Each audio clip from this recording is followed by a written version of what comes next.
sharing, then if you can unload it, Deirdre, that'd be brilliant. Thank you.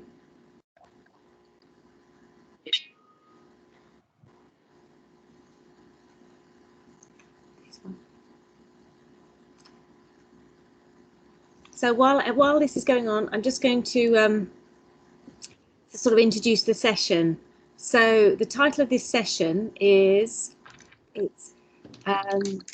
DMOs, because actually there was an assumption that everybody knew what they were, destination management organisations. So and how can regulators work with DMOs and support the local tourism businesses and support your local tourism businesses? So we have Deirdre, the Visit Kent Destination Management Organisation, DMO for short. So so Deirdre's going to talk first, and then after that we have Kurt Janssen, who's from the lots of tourism businesses and attractions who are members of that organisation. And then we have a little bit of an update from us as well, from OPSNS, about what's going on, and a bit of participation. So please be ready and awake. Thank you. So I'm going to ask Kurt if he can. Looks like he's unshared his screen. Thank you very much, Kurt. And what I'm going to say to you, if Deirdre's now going to share her screen, what we put in the chat is obviously the normal rules apply, sort of common sense rules apply, so that if you can be on mute with your camera off during the presentation, we will be using the chat function, so please put questions there. But we are recording. I think we got Safina on the line to start the recordings. So record the session so we can share it with people who aren't able to attend.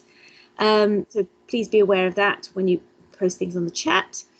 If you do lose connection, you can just dial in, and there's a telephone number with a ID conference number there, so you can use that just to dial in if you lose connection. So I think that's everything, and we will be circulating the presentations and the recording after the sessions. Okay, so I think please put any questions you have in the chat and we'll deal with them after each presentation. So I'm going to hand over now. I think we've got everybody present. So to Deirdre, thank you very much for attending. And if you'd like to share your screen and carry on with your presentation. Thank you. Thank you, Teresa. And having it worked beautifully in the rehearsal, let's just hope it works in the actual, yes. Thumbs up. Oh, awesome. Well, thank you so much for inviting me. What I'm going to cover today is, and I suspect there will be a bit of overlap with Kurt, because Kurt and I have worked together when I used to chair the Tourism Alliance, and we are as one on the importance of tourism. So there'll be some stats, I'm sure, that will be common. But what I'm going to cover this morning, or this afternoon even, is a bit about the sort of context that we find ourselves in both Visit Kent, and also to say that I also run Visit Hertfordshire. So we have experience of running a number of different destinations. But also, of course, you know, the only game in town if you're managing a DMO at the moment is COVID. So a little bit around how that's impacting businesses, and actually, of course, probably at the moment where we are bumping up against each other more than any way before, in terms of this sort of guidance and regulations that people need to know about, particularly at the moment, which they're so important for public health. So yeah, going to cover a little bit about what we're doing, and then some suggestions about how we can perhaps work collaboratively. So I always like to start a presentation with a scary slide, but actually this is a nice slide, because this shows all the wonderful facts about tourism before COVID. So I'm not expecting you to read all of this right now, but I think there's a few things that will be probably news to you. I think the size and scale of the industry, I think, is quite often underestimated. So the fact that it's bigger than pharmaceutical, that it's bigger than automotive, is quite often not really noted. It's very often the biggest employer in destinations. Certainly, in our county, it's 10% of the workforce. So it's a very significant employer, and it's the fastest growing service industry since 2010. So lots of really significant issues. The other huge factor to bear in mind is that there is international tourism, incredibly important for inbound receipts, and effectively is one of our biggest export earners. But it is about 20% of the business, so 80% of tourism is domestic. You'll probably be a bit more familiar with all of this because of what's been going on in COVID. As the industry that's probably been most impacted by the pandemic, the real hit in not only the look and feel of our high streets, but also the jobs and businesses that are affected has been really quite stark. So that's the national picture. Looking particularly from a Kent perspective, we get about 65 million visitors a year, and just under 4 billion in revenue. Now we're about to announce new figures for 2019 that will show that for the first time we've breached that £4 billion barrier, which is particularly poignant given that this year has been, well, very difficult indeed. But again, it's a really, really important part of the business. As I say, it accounts for about 10% of all jobs. So a really important part of the visitor economy, of the economy in Kent. And also, I think we are quite a diverse county. So we have everything from coast to heritage to sort of urban centres to towns and vineyards, you name it. So there's quite a broad breadth of product, and it's actually a very big county to cover as well. So the diversity is quite great, which is great in terms of selling it, but also means that quite often what you're doing is, looking after very, very diverse businesses indeed.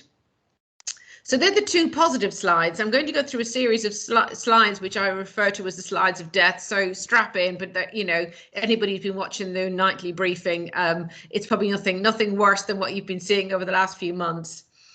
So just to kind of cover off the issues that I suppose the tentacles that the COVID pandemic has reached in terms of the visitor economy.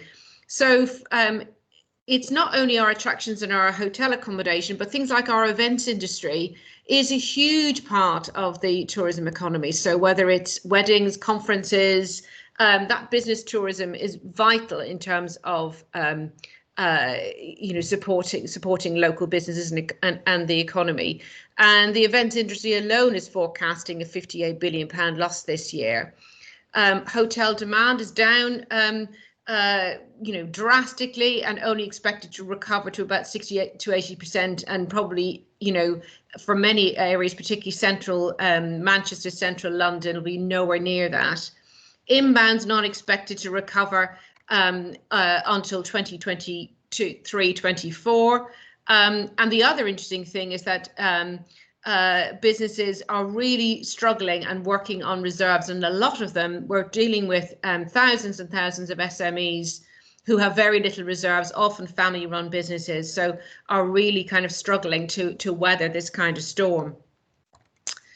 So in terms of, that brief shining moment over the summer where we were all allowed out, even with the Eat Out to Help Out, there was still about a 50% drop in footfall and revenue during August. Now, that is partly because capacity was reduced as well. So even attractions that were deemed to be full, they had to reduce their capacity to be able to accommodate social distancing. So lots of businesses working on very, very reduced revenue, even at the time this year when they were able to open up fully. And of course, we're now in a second lockdown that puts that back even further. You recall that I said earlier that domestic tourism is the biggest earner out of the domestic and international pot for tourism, and the forecast here is nearly a £37 billion loss in domestic spend, and there are worries that with with a second lockdown that could be even worse. Just looking at Kent alone, we've already experienced 2,000 job losses. For a small county like ours, that's really critical. And the other issue is that although the government funding has been really helpful, that actually that dependency on both the furlough scheme and also some of the business loans has meant that many businesses will finish this year a lot more indebted than they started. So in terms of what we do, I always say that the marketing bit that we do is sort of the easy bit, but actually it's the other part of a DMO's function, which is all around that business support, that has really come to the fore during the COVID crisis. So our real focus has been on business resilience, making sure that the sector is represented. So I, along with Kurt, sit on a weekly or fortnightly meeting with government, which reports in on the impact of COVID on the tourism industry, and is able to represent the challenges that we're seeing on the ground from our attractions and our businesses. One of the biggest and most important things that we can do, not only during a crisis, but all the time, is monitoring impact, research, providing that data both to our businesses about how they're performing against their peers, but also feeding that government machine in terms of the impact of policy changes and guidance changes on the business on the ground. So we're spending an awful lot of the time at the moment communicating with businesses. So I think practically on a daily basis, we're sending out communications on the changing government guidelines. It's really interesting that although the gov.uk website has a wealth of information about the changing guidelines, what you tend to find is that tourism businesses will go to their DMO first if they're in trouble and they need help. We're kind of, I suppose, the friendly face of we're the phone a friend, I suppose. So it's really important for us that our information is clear, it's timely, and it's absolutely in line with what the government guidelines are. And also, I think to a certain extent, people get very bamboozled very easy, very overwhelmed. So trying to navigate them through the kind of forest of information is really important. So we've done a lot around information. We've also started to do lots around, talking about recoveries, having those roundtables, those webinars that we're all getting so used to. But it's really important in terms of informing businesses about what they can tap into in terms of support, but also how they can start to rebuild their business. And the final bit there, which is really important, is around consumer confidence, because actually that, I think, is the thing that's taken the biggest hit this year and is the one that is the hardest to get back up off the floor. If people don't feel confident traveling, they're not going to travel, they're not going to spend. And being able to reassure the consumer that they are safe, that businesses are open and ready to welcome them, is really critical. So we've worked very closely with Visit England in developing a good to go mark, which is a kite mark that tells the customer that the businesses have been through all the guidance, implemented all the COVID secure protocols, and that's been really successful, I think, in building that confidence back. But of course, all of that gets set back again when you're in a second lockdown, when you've got new regulations. So we need to constantly reboot that consumer confidence, which is basically on the floor at the moment. So in terms of, the challenges that are really affecting the businesses right now, I think, the biggest thing really is surviving the winter. It's worth remembering that the pandemic hit way back in March at a time when businesses' cash reserves were at their lowest. So normally businesses obviously don't have a lot of footfall in the winter time, and they really rely on the spring and summertime to kind of fill their coffers. You would maybe perhaps another little burst of activity around Christmas that will get them through the the winter. A number of people are referring to this year as the year of 3 winters, where we've gone from winter to not really much of a summer back into winter again. So that has been really, really, difficult. The threat of a local lockdown, a second wave, of course, is now a reality. In the time since I wrote this presentation to when this took place, we are now in a second wave, and there is always that worry about what's going to happen in January after we all hug our granny at Christmas Day. There has, of course, also been some costs in relation to implementing the guidelines. So although it is really, really important, and a crucial way of getting business back up and running is being able to reassure customers about your COVID protocols, that actually there is a cost involved in terms of, not only in terms of the reduced capacity, but also, whether it's putting in screens or an enhanced cleaning regime, all of that costs money. And the other issue is that although there's been a huge amount of money coming out of government, there is a definite cadre of businesses that are just over that 51,000 business rates threshold that are really missing out. Quite often you'll find smaller family-run hotels, family-run restaurants, just a little bit too big to get the SME grants, but actually kind of the backbone of our industry, and exactly the sort of business that really doesn't want to take on further debt.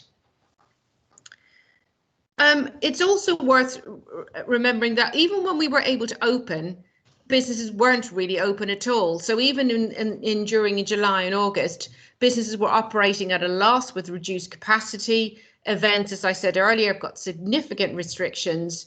And of course, theatres and cultural venues, which are so vital in terms of the visitor economy, were also shut. At the moment, we have no date at all for when cruise is going to restart. That's a really important business for us in Kent. And also things like, international travel. We've seen some green shoots over the last couple of days, but it'll still be a long time, I think, before those markets are coming back in any sort of numbers than they were before. And things like coach and school groups, again, for those older visitors and younger visitors, a lot of our businesses really rely on that, particularly on the off season, and that is something that might take some while to come back.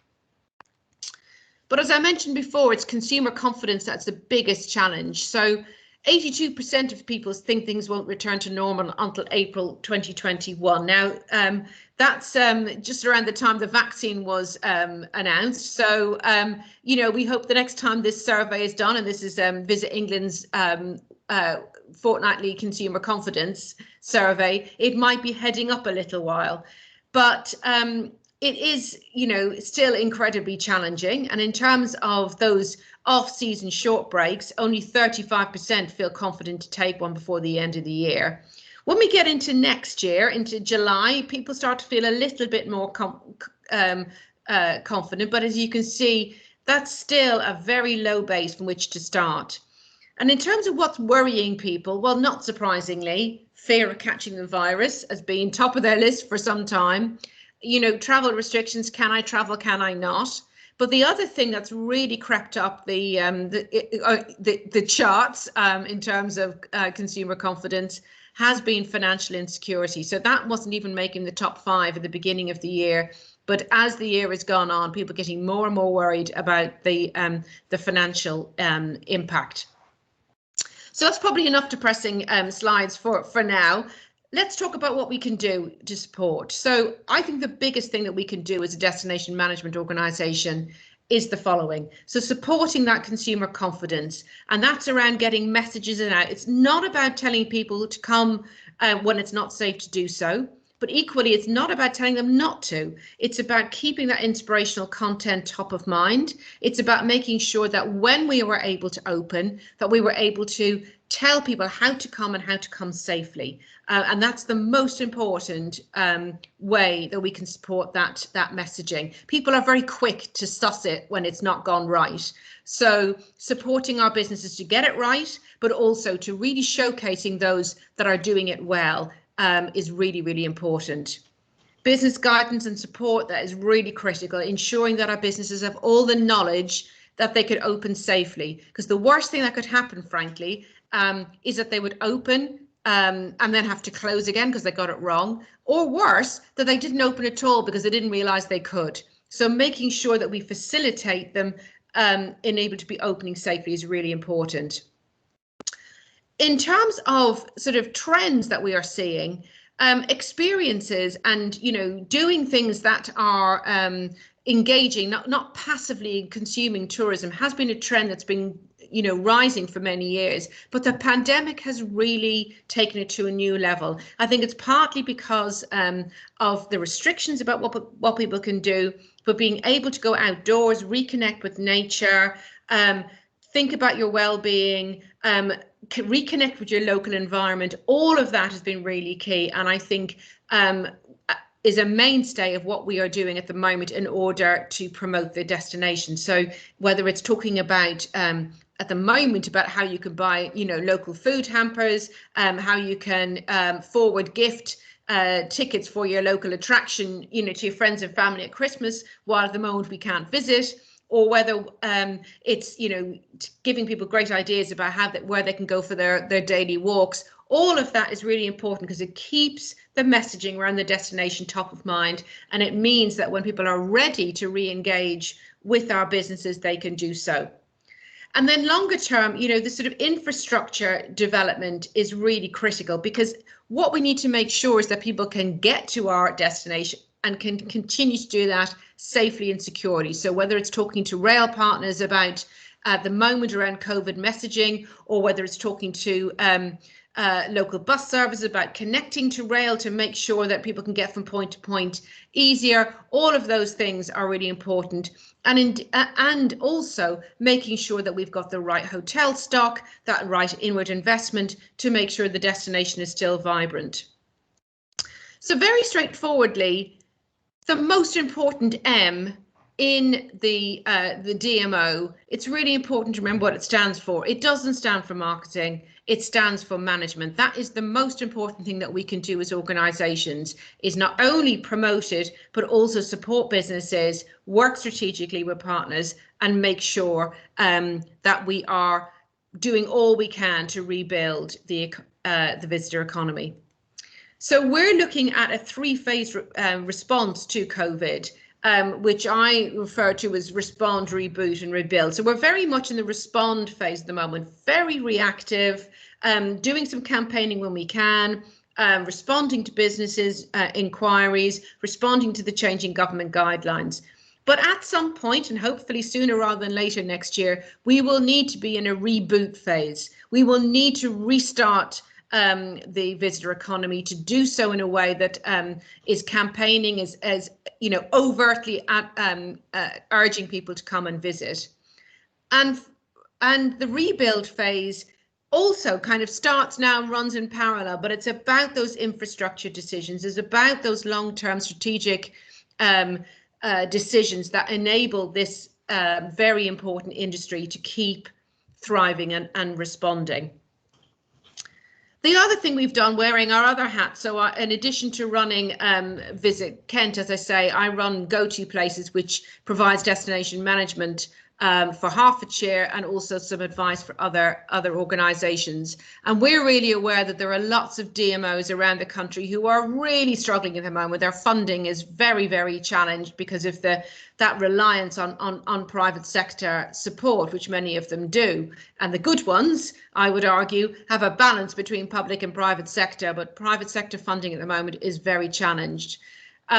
So we've developed a easy concept called Destination in a Box, and the idea is that to provide website and destination content for businesses, because we're aware that for many organizations, they simply haven't got the resources to be able to run a destination you know, at any scale.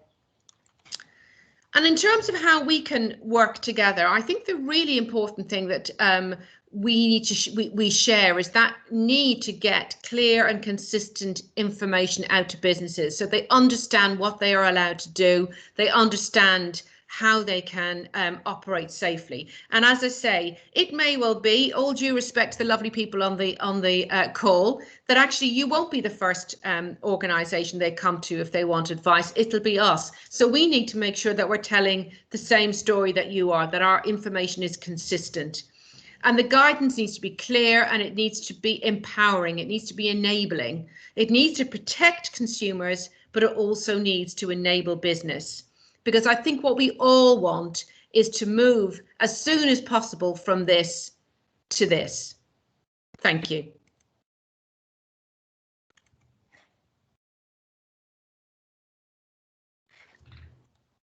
Thank you very much, Deirdre. That's very colourful slides, better than what to say, very colourful and packed with facts. So and positive at the end, the things that we can potentially do. I'm just looking through the chat. Is there anything that you, Nicole, do you thought that anything that we need to pull out? There's quite a lot of people who said they wanted to have copies of your presentation, if that's all right. Yeah, absolutely. Yeah. And I put something in the chat about strategic decisions you talked about to need to rebuild. Yeah, I think it's things we'd started some of these conversations. One of the issues we have in Kent, for example, is that, as I say, lots of fantastic product. We don't have enough hotel beds, very straightforwardly. And we certainly don't have enough large hotels that can take international groups or business conferences. So before all this started, we started to commission some work about where are the gaps, what's the pitch, how do we start making a concerted overture to inward investors? And that work needs to continue, because although at the moment that sort of business is a bit limited, you can't build a hotel overnight. You need to put these in train so when the business comes back, you're ready for it. I think discussions around the other big strategic thing is transport, as I mentioned, and engaging a lot with the rail delivery group in terms of that consumer confidence, because if this year hadn't been the year it was, what we would all have been talking about is sustainability. And in fact, we started a piece of work back in January, February time around sustainability, sustainable tourism in our destination, and how we can encourage a greener and less impactful visitor. But that again, that will come back as consumer confidence in transport comes back. And what we need to make sure collectively is that some of the potential upsides of the pandemic, so the revitalization of our high streets, because people are no longer, commuting into London and the high streets are dying behind them, or that they've rediscovered their back door, had a staycation. How do we maintain that while people can still go back to Tenerife or wherever they're desperate to go to? So it's trying to put those to capture some of the what's good about what's happened over the last few months, and sort of almost wire it into some of our local planning and local decision making. And that's again back to partnerships, collaboration, and making sure that, very straightforwardly, I use my sharp elbows to elbow myself into discussions with local authorities around issues like planning, like placemaking, like COVID recovery, because we're such an important part of that. Anything else anybody wanted to raise? We have got one question. It says, looks gloomy. Any good news? Are there any businesses that are thriving by diversifying into new areas and filling gaps in marketplaces to fill unexpected consumer needs? Yes, good question. Yes, there are. And I have to say, I am a glass half full kind of person. So the fact that we had, several slides of death, apologies for that. But yes, we've seen an awful, and it's not just about people going from offline to online, although that is huge for an awful lot of businesses that never even put their toe in the water on that front. Being able to enable that's been really key. But we've seen, venues turn from, we've seen hotels who've now decided to offer, turn their bedrooms into daily workstations. There's all sorts of exciting stuff. And we were very fortunate. We got the sort of last knockings of European funding for a project called Experience, which is around developing experiential tourism, particularly focused on the rural economy. But we've been hosting through the pandemic a series of webinars about helping businesses to diversify. And we've seen people coming up with all sorts of crazy ideas around, you know, axe throwing, you know, yoga with alpacas, you name it. It's back to how do you turn that then into something different? And I think the big, I think, advantage over the last few months is that reconnection with local and the outdoors and well-being. So anything that ticks those boxes, there is a pent-up demand for it. So I have no doubt that next year when people are allowed to travel, they will want to be doing stuff. And our main imperative now is to make sure that what we're offering them is what they want to buy. Very straightforward. Yeah, but there's great examples. There really is. Thank you very much. That's a positive. Thank you. We'll take that. So if there's any more questions, people put them on the chat, and you're welcome, Deirdre, you can respond. So I'm just going to move on to Kurt. If you could share your slides, Kurt. Have a go.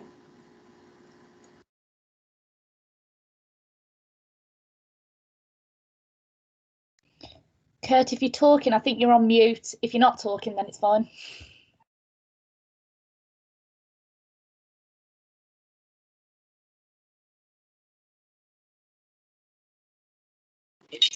We can see your slides, Kurt, but we can't hear you.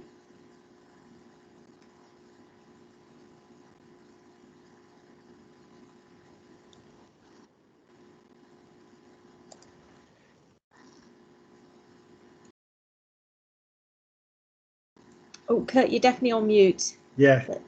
Not perfect. So, Kurt, please. It wouldn't allow me to come off mute. So, okay, so you can see the slides. Right, we're going to go from Deirdre's very colourful and information-rich slides to my less colourful and slightly less information-rich slides, but never mind. One thing I would say is that there is an audience participation bit at the end, so if everyone could grab a pen and a piece of paper because you'll need it for the last slide. Okay, starting off, a bit of an explanation about the Tourism Alliance. We're an umbrella trade association for the tourism industry, formed in 2001. We comprise about 60 different membership organisations. So to be a member of the Tourism Alliance, you either have to be a trade association or a membership body of some sort, including DMOs. So that is why Deirdre was my immediate past chairman of the Tourism Alliance. The reason for having a tourism alliance is that the tourism industry is incredibly diverse. We have the inbound sector, we have the outbound sector, we have the tour operators, the accommodation providers, we have attractions, activities providers. It's a very, very diverse sector. So what we try and do is pull everyone together so that we can talk through the issues and then lobby government with a single hymn sheet that we're singing from, so government gets a clear, consistent idea of what the major issues are facing the tourism industry. And this is what we've been doing through the coronavirus outbreak.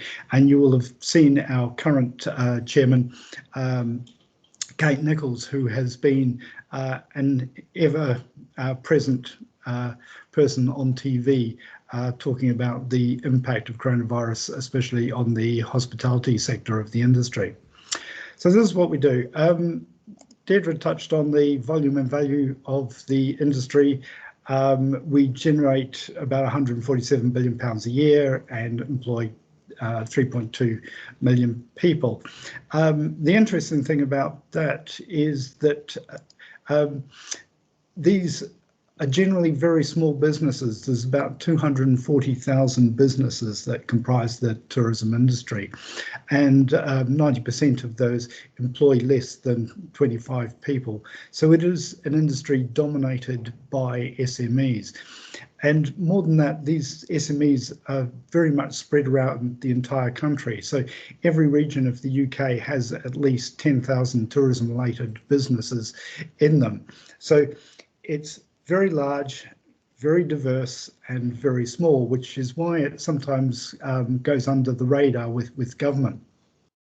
So I'm going to talk to you about how to reach out to these tourism businesses. And, you know, every destination will have a DMO like Deirdre's. They vary quite a lot in size, scope, function, resources that they've got, but generally there is a connection with the council in the area. They're either council operated or council funded. There is some standalone ones that are basically private businesses, but in general terms, most of them have a connection to the council. They also have a lot of the local tourism businesses in membership. A lot of their funding is from the council, but a lot of it is actually from membership subscriptions of small local businesses. And in that way, they're an incredibly useful body to become friends with, so that you can actually gain access to these small businesses. And one thing that it's important to note, and obviously Deirdre said a lot about this, is that DMOs kind of reason for existence is basically to provide benefits to their members, and those benefits include advice on legislation. So there's a really good overlap there between what you're trying to achieve in terms of getting information and knowledge out to small businesses, and what Deirdre and the rest of the DMOs are trying to do, which is exactly the same thing. So if you work in partnership with a DMO, they will lovingly take up all the information that you give them about legislation, how to comply with it, what you need to do, what is best practice, because those are of real benefit, not just to the businesses themselves, but the DMOs will find it incredibly useful because they'll be providing a benefit to their members. So it's a kind of a win-win situation between you and the DMOs. I'll now talk about a project that Teresa and I have been kind of working on over the last almost 2 years now. We've been trying to improve the productivity of SMEs in the tourism industry. And there's a very big need to improve the productivity of tourism SMEs, because they're quite different to a lot of other industries in a way. A lot of the people who work in the tourism industry have worked somewhere else beforehand. They've either had, you know, other jobs, and they've decided that they prefer a tourism related lifestyle, or, you know, something's happened to them in terms of they've received a redundancy or a retirement payout from work, and they've decided, you know, what, you know, I'd love to do is retire to the seaside, open up a B&B or a guest house, or undertake some activity that has been my life passion and make some money out of it. So they're slightly behind the curve in terms that they come to tourism businesses from something else, and so they're slightly naive, and they need all the information and support that they can get to make a change, get this new business going, and be successful. What we found is that they are very uncertain about investing in their business because they don't want to do something wrong. So they would rather not invest, not risk doing something in case they got it wrong. So the function of our work was, how do we get better information on rules and regulations out to businesses so they have the confidence to know what they need to do, and so that it will encourage them to invest and grow their business. We undertook some research, which was a survey of SMEs, and found that many SMEs are find or feel that they're out of the loop, that they're just existing in their own little world and really don't have the contacts that they think that they should have with regulators. They also feel that if they ring up a council or a regulator, it's like calling the police to ask if you've done something wrong. So they feel very hesitant about it. And this is why, as Deirdre said, a lot of them phone up the DMOs because they see that as being kind of safer ground and someone's not going to tell them off or fine them for doing something inadvertently wrong.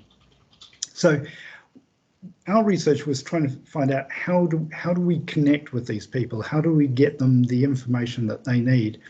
And we produced a series of recommendations to improve information flow. And one of those, which is what I want to talk about next, is better dissemination of the Pink Book. Now, I suppose not a lot of you know about the Pink Book, but that's a picture of it. It's been published by Visit England for, I'm just trying to think, 14 years now, I think it is, maybe even 15 years. It's revised approximately every 2 years and contains about 250 pages of a summary of all the legislation that applies to small tourism accommodation businesses. So it contains kind of everything from copyright licensing, if they've got TVs, if they show films, that type of thing, everything to do with employment law as it pertains to their staff. The sections on fire safety, even through to things like the package travel regulations. So if they work together with other businesses, they could be in breach of that and be selling a packaged product, which would mean they would have to be bonded, and there's legal responsibilities that go with it as well. So it's an incredibly wide-ranging book in terms of the legislation that applies to businesses.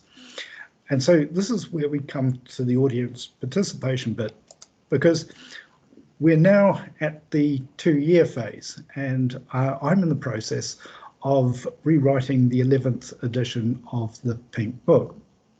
And really, we would love your input, and I think this is a great way of you getting across to businesses the information that they need to know. We'd love your input, especially on things like health and safety, licensing, and consumer rights.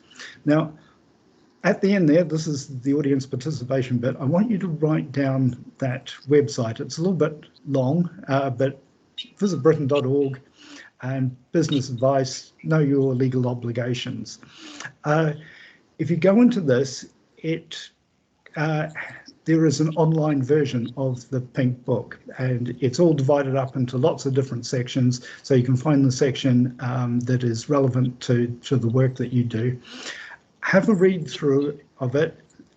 Let me know if it's up to date, if it's accurate, if there's more that needs to be added to it, if there's any gaps in the Pink Book, things that we need to fill. And speaking of that line, this year, Visit England want me to expand the Pink Book to make it suitable for attractions as well as accommodation and hospitality businesses. So again, if there's anything that you want to add in that pertains specifically to attractions, then let me know about that as well. And what I'd also ask is that that you promote this when you're talking to SMEs, because we send out about 25,000 copies of the Pink Book to accommodation businesses, which is quite a lot, but it's really only the tip of the iceberg when we look at the 240,000 businesses there are in the tourism sector. So anything that you can do to promote it and say, when you're going out and looking at places, to say, you should read this, it's everything that you need to know in one place, that would be incredibly helpful. So that's my presentation for today. I'm happy to take any questions that you've got. Thank you, Kurt. That's brilliant. I think what we're going to do is we're going to get people to put some questions in the chat. I'm going to come back to those because we've got a couple of things we want to cover. So the next presentation is just about to come up, but you covered quite a lot about the Pink Book. So what we do is a quick poll on whether people knew about the Pink Book. I think we've got a small number of people, so the form's just come up, so you can just click on this on the chat there. Is the Pink Book new to you? Did you know about it? Just submit your answer now. You can just click. You just click on the chat. So just click on the chat. Can you see it? That's it. Yeah, keep going. We can keep going. So, and what I wanted to do is just cover a couple of things. So, yeah, that's great. It looks like we've got, yeah, well, there's still quite a few. Some people knew about it. It's new to you? Yes. Some of you said 71% say it's new to you. This is a good resource that you can use for your tourism businesses. So I have shared that link on the chat as well, so you can go directly to it. If we move to the next slide, Neil. That's great. So what I'm going to ask you to do is, you are my resident experts in the room, because you are. So you can go to this site, and I'd like you to go to this site later. But now all I want you to do is think about this book. This book is renewed every 2 years, basically. So, and this is the time for it to be renewed. So if you think about all the legislation that you're involved with, health and safety, licensing, food, trading standards, anything that might affect a tourism business in the last 2 years, not counting COVID, what I want you to do is just do a quick brain dump on the chat for me. So whether it's allergens or anything in particular that you think about has come up related to attractions as well. So I'm going to give you a countdown, and then I'm just going to get you to, everything's right, and just put your names, put whatever you think on the chat. So if you can start in 3, 2, 1, go. We're going to give you about 30 seconds. Just write it down. So I can think of allergens straight off. That's new. There's anything else that's new that you can think about? Pool safety, risk assessments. Yeah, pool safety is a very good one. Yeah, got some good training in the Southwest about that. What about trading standards? Anything? Or what about attractions? That covers it's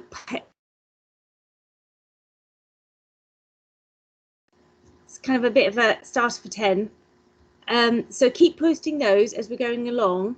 So, but what we'll ask you to do, we'll send out the link, and then if we can move to the next slide, please, Neil. Then what we're asking people to do is to go into there, and then Kurt will be updating that. But the Pink Book is a great tool that you can use and understand your tourism businesses, but also to actually provide it to the businesses. And it is also provided through DMOs as well. So if I go to the next slide, the last slide. Everybody have a quick look at that. So what we wanted to say was we're also doing we're doing quite a few projects. As you said, tourism is one of our key focuses because it's a sector deal. And there's quite a few projects that we're looking at the moment, and we're in dialogue and discussion with groups. So we're particularly in dialogue and discussion with Sussex and Eastbourne to see if we can work with them to look at some ways that we can test new ways to help rebuild and reboot local businesses, particularly in the tourism sector. And we're also working with Great Yarmouth as well, and just started having discussions with them. But if you want to be part of some of the projects that we have and we're running, and you're interested in your tourism businesses and supporting your local tourism businesses, maybe through your DMOs, but if you're interested in doing that, contact us, because we are actively looking for partners, but we want to pick partners who are actively want to get involved. So contact us. There's our email address. I particularly I'm going to hand over to Nicole quickly now to do a quick talk about some panels. Hi everyone, I'll be really quick because I know we are running over a little bit, but just building on what Teresa said, we're in the process of setting up a sector-specific expert panel, sector being tourism, of course, that's why I've brought it to you guys. These are more general business support panels. So those of you that know our primary authority expert panels, they're very specific. These are a more general business support offer. And we want to have a range of business support organisations sitting on them. So on my list, I've got local authority regulators, economic development teams, growth hubs, LEPs, Visit England. Kurt doesn't know this, but Tourism Alliance, the Department for Digital, Culture, Media and Sport, and ourselves. So the type of work that we are hoping to achieve with these expert panels is the Pink Book review. We want to work with Visit Britain and Visit England, sorry, to work through their quality assurance scheme and whether regulation can be brought into that. So if you have a particular interest, either personally in tourism, I know Catherine is very keen on peers, so I think that's why she's so into the tourism stuff. Or if your local authority is a tourism hotspot, please do get in touch, because we are at the early stages of setting these panels up, so you can be around to help shape that. I do just want to add that it's not going to take up all of your time. It's kind of an hour or two every couple of months just to kind of address the tourism sector and what's going on with it at the moment. But that's all for me. If you just email the local regulatory delivery inbox if you are interested, and I'll be in touch in the next few weeks. Fantastic. Thank you very much, Nicole. So we have one quick other particular project we wanted to talk to you about that we're thinking about doing. There's something called earned recognition schemes, and you may have heard of these and might be aware of them. And we're looking to have some frank discussions with regulators about potentially getting involved with these schemes that maybe increase compliance.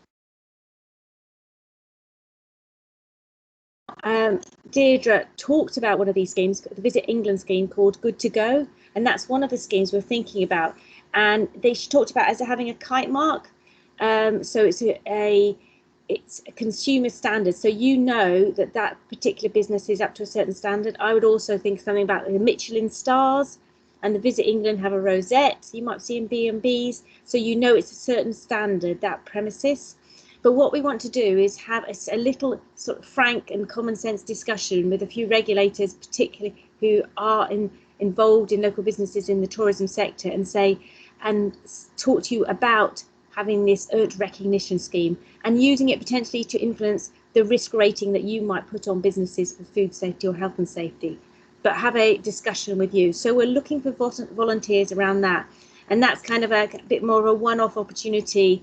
But if you are interested, then please contact us through our local regulatory delivery email addresses. So basically it's over to you guys, because we're offering and we're waiting for your emails, and or just give us a ring. Our telephone numbers are at the bottom of our emails. So I'd like to just check the chat to see if there's any questions outstanding, but we are over time, so I can understand that and just go back to the vote. So 71% said that the Pink Book was new to you. So please, yeah, take a look at the link. It's free. You can scroll down and you can download it. But if you want a Word document, I think Kurt can help with that as well. So he's nodding. So yeah, I can send through any sections that you'd like. Perfect. Okay. Nicole, is there anything else on the chat that you've noticed that we need to cover? No, I think that's everything. What I'll do is I'll just make a note of the suggestions for the Pink Book and I'll feed those back to you, Kurt. And we look forward to working with you. Thank you. Goodbye. Bye, everybody. Bye.